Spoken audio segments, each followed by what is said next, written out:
Now, as I mentioned in plenty of my videos, in the 90s and early 2000s, hip-hop was very competitive, and a lot of your favorite rappers threw shots at each other, and you might not even knew about it. Now, when DMX came and hit the scene with his gritty and rough sound, he was being praised because hip-hop fans felt like there wasn't a big artist out of New York that was repping that hardcore sound at the time, and he was the only one doing it. But that really wouldn't be the case, because there'd be another legendary hip-hop group that didn't release commercial records, and they still would be successful, and that'd be Mobb Deep. And in fact, on Mobb Deep's Murder Music album, their biggest single would be Quiet Storm, which wasn't commercial at all. Now, supposedly, Mobb Deep will be doing an interview with The Source, and Prodigy took it upon himself to throw shade at DMX. Now, DMX was one of the biggest artists at the time, and he was on his second album, Flesh of My Flesh, Blood of My Blood, which was released in 1998. And prior to DMX being one of the biggest artists who made gritty music, Mobb Deep didn't drop an album since their Hell on Earth album, which was released in 1996. Now, being a competitive guy that Prodigy is, he basically said DMX was only really shining because they wasn't putting out any music. Now, supposedly from Prodigy making them statements, that'll cause a lot of tension behind the scenes with DMX and Mobb Deep. Now, it said Prodigy threw shade at DMX from a place of Prodigy feeling away because DMX didn't want to work and do a song with Mobb Deep. So by Prodigy making these statements, it had DMX wanting to do a record with them now and battle them on this record, and basically see who was the better rapper, who was going to have a better verse on this record. And as I mentioned before, this will cause a lot of tension behind the scenes with Mobb Deep and DMX. Now, it's 1999, and Mobb Deep released their album for Murder Music. Now, on Murder Music is a song called Illustrious, which was originally released on the Corrupted soundtrack. Now, on this track, Illustrious, Prodigy rapped second, and you could clearly tell he was taking shots at DMX in his verse. Now, Prodigy would say lines like, "Y'all niggas is the rap jesters. While we was gone for a moment, y'all kept the crowd going." Now, that goes back to the part in the interview, his Source interview, when he said basically like DMX was only hot because they was gone for a moment. Remember, their last album dropped in 96, and they ain't come back out to 99. Between that whole time, X was the hottest rapper. So he basically saying that's the only reason he was the hottest rapper. He also goes on to say your shit weak, your best song was mediocre. And he also says, how can you entertain the thought that you could come out and challenge me in blood talk? Basically, when DMX said he wanted to do the song and battle them. So, you know, that's like his rebuttal or whatever. Now, go check the Illustrious record out. I can't play the whole record. If I could, I would. Go back and listen to P verse, and you'll see he taking shots at X. Now, supposedly, DMX will come back at P with a song called Don't You Ever on his, and then it was X album. Now, in my opinion, out of these two records, I feel like P got the best of DMX. Let me know in the comment section who y'all think had a better verse or better song. Was Prodigy verse on Illustrious better than DMX Don't You Ever? Let me know in the comment section. Now, Prodigy would take more shots at DMX on the Queensbridge Finest album on his power rap freestyle, saying lines like, "You's a woman, tell me what the fuck you trying to do when you growling all over the tape, you get chewed when I touch that shit." You know, basically that's a play off DMX always growling on tracks like a dog. You know, he the dog.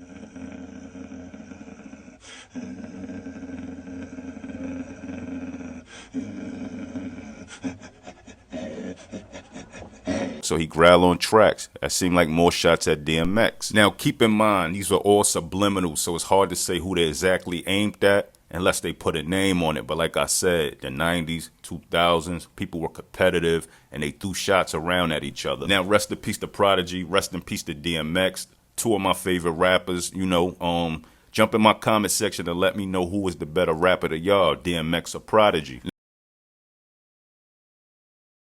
Now, we all know 50 Cent and Fat Joe had beef in the DVD era, and we all know how that beef started. And even Tony Yayo said out his own mouth that that was one of their realest and toughest beefs. Who was the entourage that you guys, you know, ran into?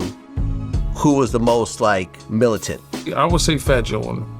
And even though 50 Cent and G-Unit had some goons with them at the time, Fat Joe and Terror Squad wasn't nothing to play with as well. Now, close friend of Fat Joe, Pistol Pete, would come home from prison and start KAR along with the late Mike Beck. And KAR would hold Fat Joe down in his lyrical war with G-Unit. But not just on wax, it's the only way they'd hold down Fat Joe. They'd hold him down in the street as well. Now, supposedly, Tony Yayo will be in the Diamond District in Manhattan, and he'll run into Pistol Pete. Now, Pistol Pete will be with his brother and one other.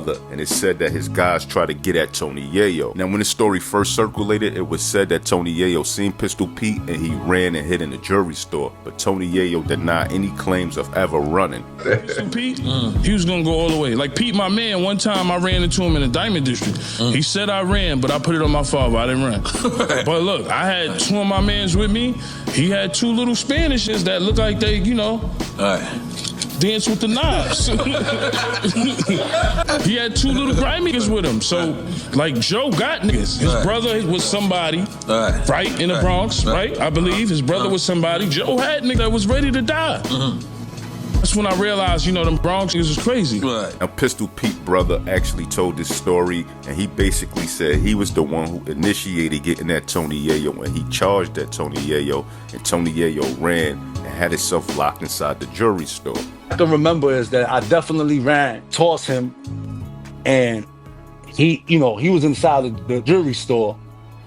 And the jewelry store, they locked the door. Now jump inside my comment box and tell me who y'all think telling the truth. Do you feel like Tony Yayo's telling the truth that he never ran? Or do you feel like Pistol Pete brother telling the truth? Or it's just a case of them telling their stories from their perspective? Now what's so dope about this whole situation is after Chris Lighty died and they did a tribute for him on BET, G-Unit and Terror Squad was able to squash their beef. And Tony Yayo and Pistol Pete are cool now, and it's all peace between the two. Now, this is definitely a story that was circulating in the DVD era around 06, 07. You know what I'm saying? Classic time. But luckily, nobody got hurt in this situation or any situation with G-Unit and Terror Squad, and I'm happy that they all good now. Now, jump in my comment section and let me know what y'all think. I don't know, Yayo.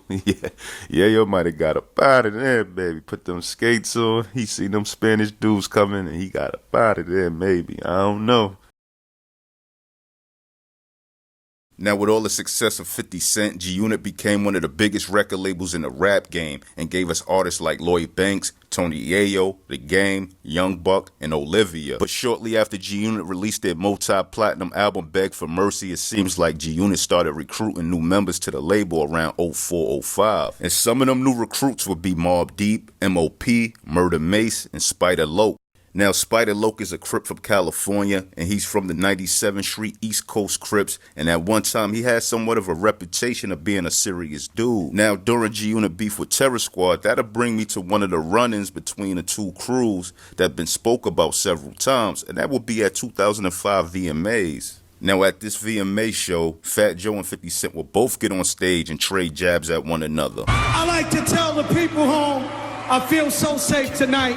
With all this police protection courtesy of G-Unit.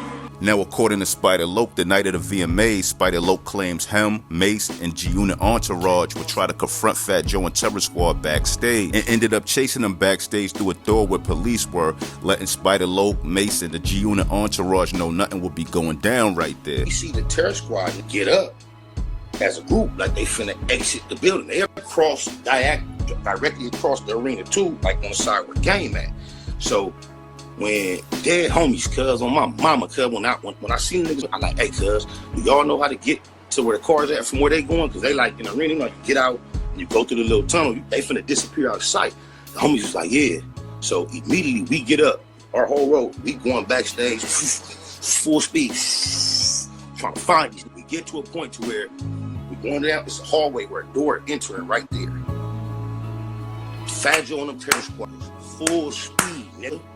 Was breaking their neck to get away from us, to get through a door. Me and Mace was running shoulder to shoulder, cuz. Mace, all that goofy gone, cuz, was shoulder to shoulder with me, full speed, trying to get to the action. Now, Fat Joe remembers things a little differently. He never said that he was chased by G-Unit members, but he did say they tried to confront him before police stepped in between them, and they were able to leave without a fight. Now, jump in my comment section and tell me who y'all think is telling the truth. Do y'all feel like Spider Loc, Mace, and the G-Unit entourage really chased Terror Squad backstage? Or do you feel like Fat Joe telling the truth? They tried to confront him, police got involved, and broke things up. Who y'all feel like telling the truth? It's cuz when we walked through that door, cuz a gang of police posted told us, y'all don't want to do that. Y'all don't want to do that. They entered in that door and went out another door to the parking structure, got in their vehicles, and we just like halted right there where the police at. Just like, we was like, whoa, there wasn't nothing else we could do. Over the years, while the beef was still on between Terror Squad and G Unit, Fat Joe would get on DVDs and take shots at Spider Loc and G Unit, and Spider Loc even has a record where he dissed Fat Joe on it. Now, the VMA Awards incident wouldn't be the only run-in involving Fat Joe and Spider Loc. Now, TA, a former Terror Squad affiliate, has been doing interviews on the Panda Chop channel exposing Fat Joe. And one of the stories he mentioned is supposedly they'll be in LA and they'll run into Spider Loc. Spider Loc will have about 3 of his guys with him, and he'll have a face-off with him, Fat Joe, Macho, and another one of their guys. Spider Loc and his guys will pull out their guns, and Macho and his guy did as well. They'll have a standoff, but nothing will happen. So then in LA though, Spider Loc was there with like I think 3 or 4 dudes. It was me, Joe, Macho, and Raul. And Raul and Macho pulled their hammers out. Spider Loc and them pulled their hammers out. Joe was like, TA, get in the car, TA, get in the car.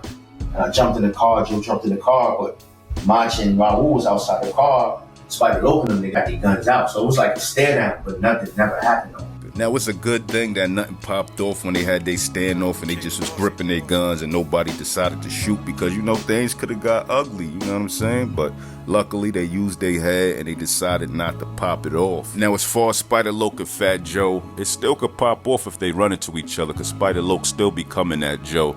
Now, it seemed like Joe be responding indirect, but he never say Spider Loc name. But you know, everybody older now. Fat Joe in his 50s, Spider Loc, I believe, in his late 40s or mid 40s. You get what I'm saying? They kind of too old for all that nonsense.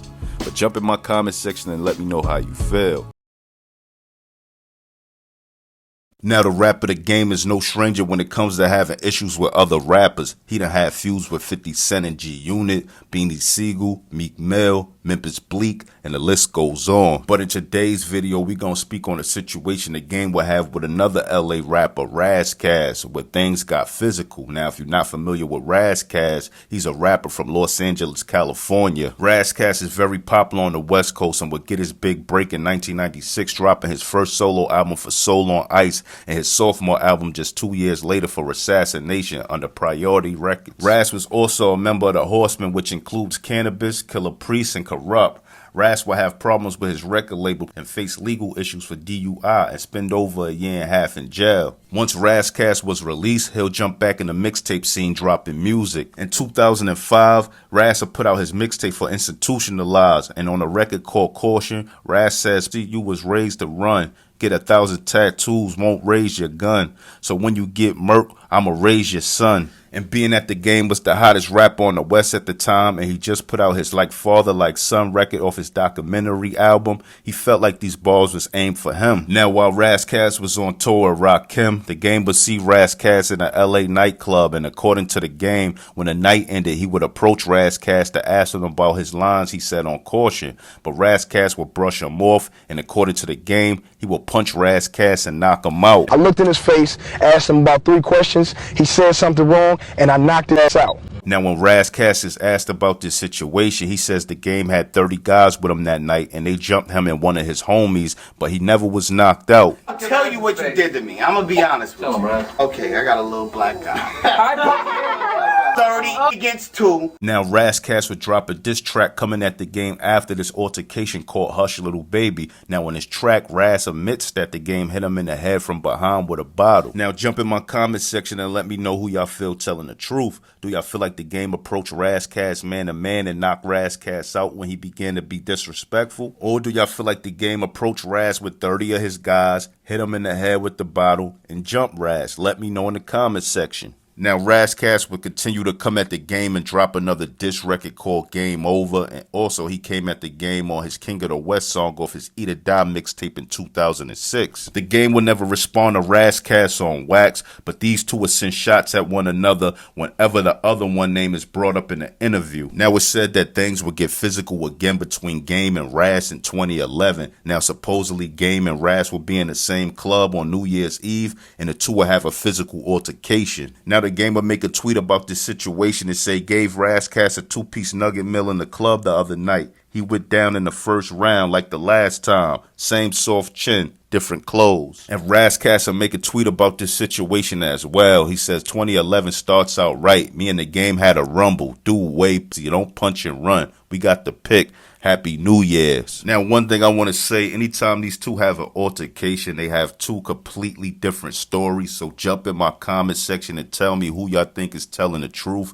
Do you think the game is telling the truth? Now, he got a reputation for not being so honest.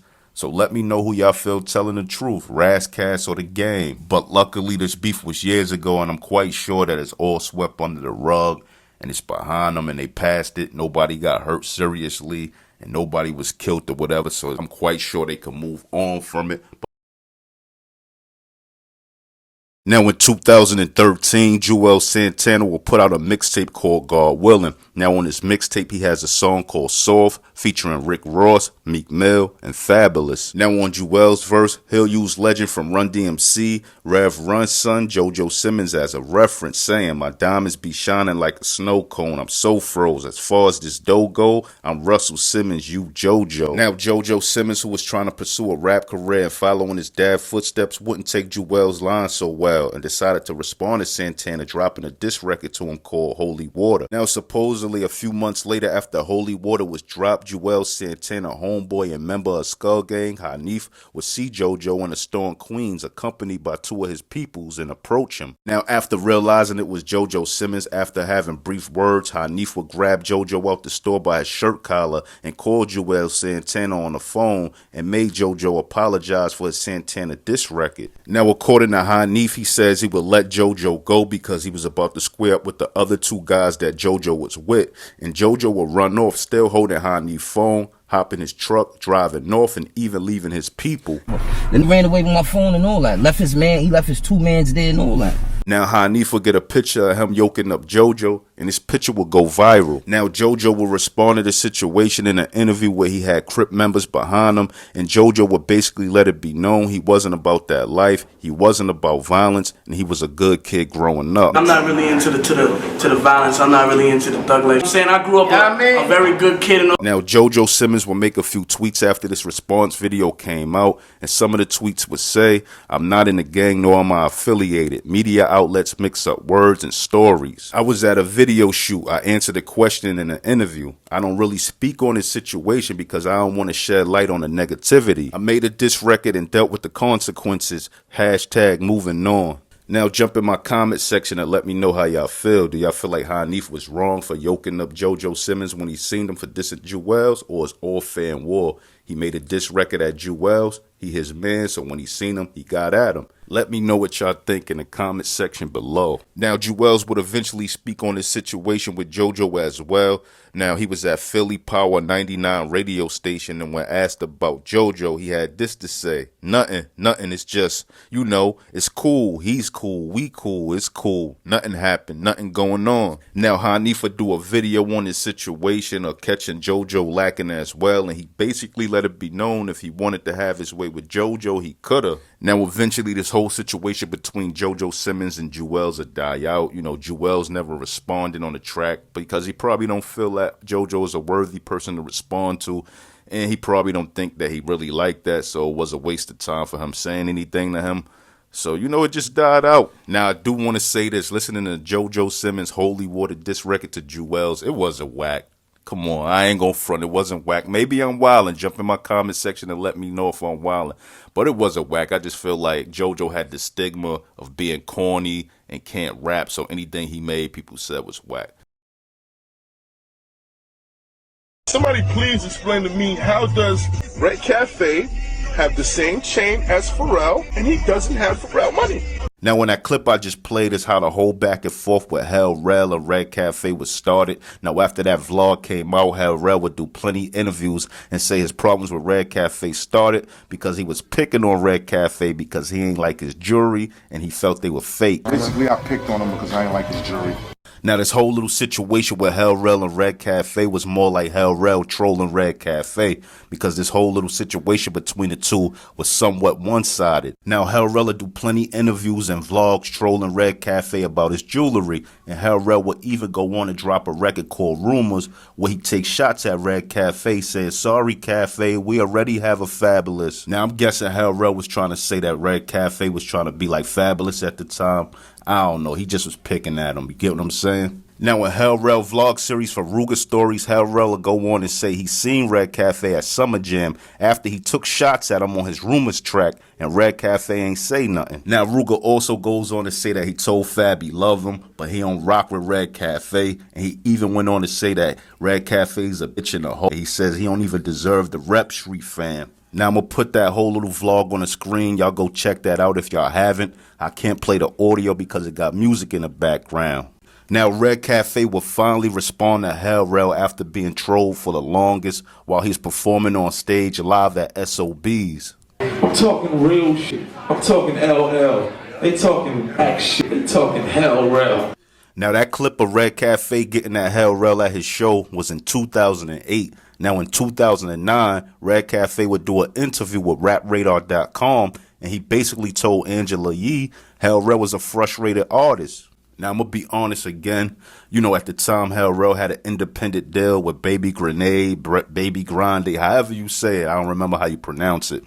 But, you know, the Black Gloves and the Black Mask album. And he just was probably trying to promote his album, and he was using Red Cafe as a way to promote it. You get what I'm saying? Because, you know, that was the formula for most artists that was coming up in that whole DVD era. So I guess Rell would just use a Red Cafe to promote his new album. You get what I'm saying? I do want to say, though, if they would have went back and forth on records, Rell would have got that. Rell was nice with it. Red Cafe good at making songs. He witty and stuff, too, but I don't think he nicer than Rell. But let me know who y'all think. Who nicer, Rell or Red Cafe? Get in the comment section and let me know what y'all feel. You can see I'm a little tipsy. Just a little something, you know what I mean? But I ain't off point, you know what I mean? Don't try nothing. I'm still on point. Now, while Twitter was becoming a big thing on social media around 2010, 2011, a lot of celebs would use Twitter as a promotional tool to connect with their fans. Now, one of the celebs that used to use Twitter as a promotional tool around this time would be Fabolous. He would get on Twitter and make fun of other celebs, and while doing it, he'll remain relevant. Now, Floyd Mayweather was set to fight Victor Ortiz, and in his 24/7 HBO series, he'll have Ray J singing and playing the piano in his living room. So Fab would take to Twitter to make fun of the situation. Now, Fab will go on Twitter and post, "Get it, Ray J. Concert in the living room?" Lil Wayne voice. "Nah, but Floyd saying we having a concert in my living room, and the camera cuts to Ray J singing One Wish on a piano, had me in tears." But Ray J having a concert in his living room, LMAO. Now, according to Ray J, after Fab made these tweets about him, he ain't take it too well. Now, supposedly, while Fab and Ray J was in Las Vegas for the Floyd Mayweather fight, Ray J had tell Puffy he wasn't feeling Fab, making fun of him. So Puff got Ray J and Fab to speak at his dinner, and they ended up squashing their beef. Now, Ray J says he don't remember anything after that because he got too lit. And after that, it all became a blur. Because I was, we was getting lit, and there was a lot of alcohol. Now, according to Fab, when he seen Ray J at Puff dinner, him and Ray J spoke about the jokes he made on Twitter, and they laughed about it, and everything was cool.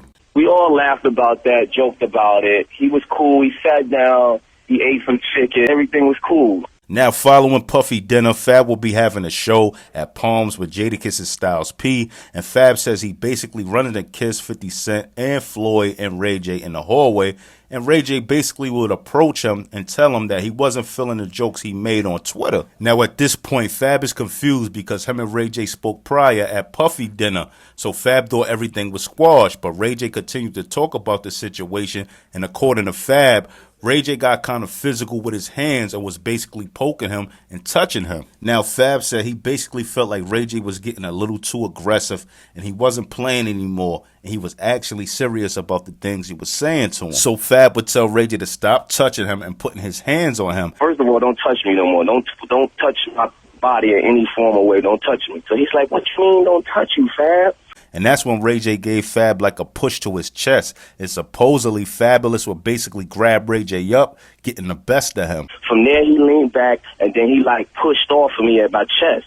I jumped back to him, and I grabbed him up. Now, I'm guessing this push that Fab got from Ray J, some might call it a swing, like Ray J swung on Fab. Some might say he pushed him off. According to Fab, he said he pushed him off. So I guess it goes by your perspective. But Ray J seems to remember things a little bit different, saying he punched Fab in his face, leaving him with some damage, well, either knotted up or bruised. So when you hit him, what did he do, Ray? Nothing. He fell back because he's a sucker. Now, when 50 Cent was asked about this whole situation and altercation, this is what Fifth had to say. Nah, Ray J did swing at him. Say he swung but did not connect. Oh, fifth. No, there was a swing, but it didn't land on nothing. Now, after Fab and Ray J altercation in Vegas, media would get a hold of the story, and Ray J would do a legendary interview the next day or so on the phone with the Breakfast Club that'll go viral. Shout out to Kevin Hart, because you're a comedian. But Fab ain't no comedian. When I seen him, I was with Floyd and Fitz, and he tried to say, don't touch me, and I touched that. Now, supposedly, this interview with Ray J going in on Fab would get very high ratings and even help the Breakfast Club show become a hit. Now, the whole time Fabolous said that Ray J was going on his rant, he was talking heavy on being part of the money team and having 7 Rolls Royces parked outside. He loves to make this rant about 7 Rolls Royces outside and by the pool. And I got 6 Rolls Royces outside. Ray J was talking heavy, man. Kind of comical, but very entertaining. He was repping the money team heavy.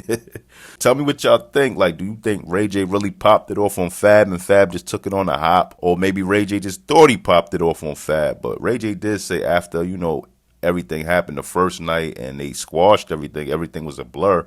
So how you know you punched Fab in the face? Or you think 50 telling the truth about what he's seen? Ray J swung, but he missed. You get what I'm saying? And Fab saying like he just nudged him in like the shoulder or whatever.